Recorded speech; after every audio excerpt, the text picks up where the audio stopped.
Coming up on Kerrfatou. It's a very big honor for us tonight to have the Ambassador of the United States of America, Ambassador Paschall. Welcome to Kerrfatou for the first time. Thank you so much. It's wonderful to be here. So, Ambassador, let's look at, when you came to Gambia. What are the major changes you have observed since then? It's been almost 2 years. I think in the last 2 years, what I've seen is as Gambians fully embrace the newfound feeling of openness and the ability to speak their mind and to express their opinions, you certainly see that in the Gambia. It's a very vibrant and dynamic environment. A lot on social media. I try to keep up, but it's really too much to keep up with on a daily basis. But certainly Gambians have embraced human rights-based democratic form of government. I would say that really this transition is still in its infancy. Foundations have to be built. That takes time, and I think that the easy decisions were made very early on, releasing members of the political opposition from prison, for example. Yeah. Not enforcing the remaining laws on the books that impede the free media, for example, making that choice not to enforce those. Those are easy. More complicated and challenging aspects of the commitments that were made as part of this transition remain. And that's where the struggle has really been, and I think where there is some criticism among Gambians for the lack of progress in certain critical areas. For example, comprehensive reform of the criminal justice and criminal procedures remain pending in the National Assembly. New anti-corruption legislation to create an anti-corruption commission and strengthen the laws against public corruption remain pending in the National Assembly. Obviously, a very robust debate over the fate of the Constitution after the Constitution Reform Commission did its due diligence in consultation with the Gambian people far and wide. That has been hung up is a big concern for many Gambians and certainly for my government. So much remains to be done.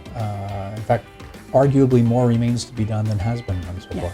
As we come upon what is arguably going to be one of the first open and fair elections from the perspective of the lack of government interference in the electoral process and the ability of parties to campaign, I do think that there's a healthy list of things that those parties can debate about what remains to be done and how they would chart that path to getting those things done that Gambians voted for in 2016 and that they are very much hoping will come to pass. Are you concerned that government is not able to implement the security sector reforms as to what the partners and obviously Gambians wanted? But we are encouraged. I think the bottom line is that the security sector reform strategy has been released.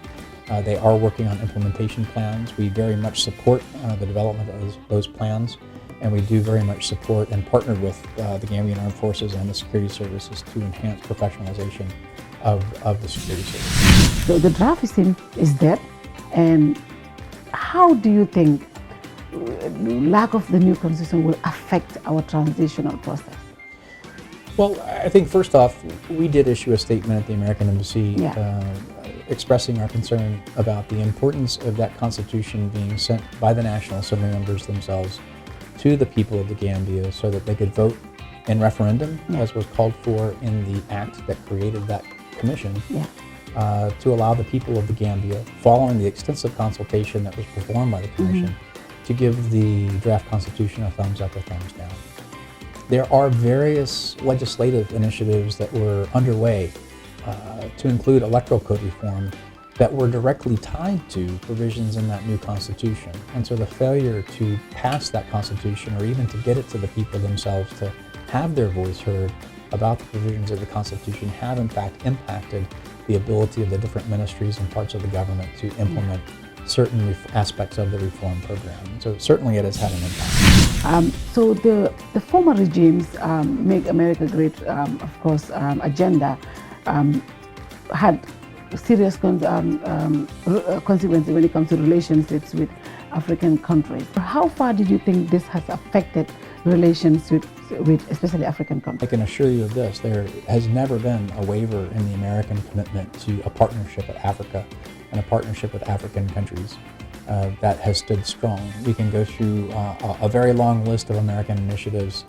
from the President's Emergency Plan for AIDS Relief to the African Growth and Opportunity Act to the Mandela Washington Fellowship and the Young African Leaders Initiative. And you know these things, and I know many of your of your watchers know them as well. Yeah. I will also tell you this. You know that when ambassadors are nominated by presidents to become ambassadors, they are required to be confirmed by the Senate. Yeah. And as part of that process, I went up to Capitol Hill and I met with both Republicans and Democrats, members of the Senate Foreign Relations Committee, as well as their staffs. There was unequivocal, bipartisan, very strong support on the Hill from both sides of the aisle for a continued strong relationship between the United States and Africa in general, and very specifically American support to the Gambian transition that was underway at the time. So what is the situation right now? We're not issuing visas in the Gambia?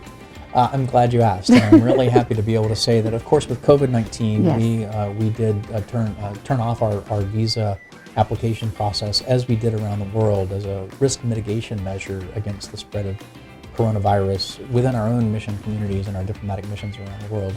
We have restarted, and I would encourage Gambians who are, I know many Gambians anxiously awaiting the opportunity to apply for a visa to visit friends, family, or do business in the United States or to go study. We have begun scheduling appointments. We're focusing right now on students, obviously students who are looking to attend university or other educational opportunities in the United States.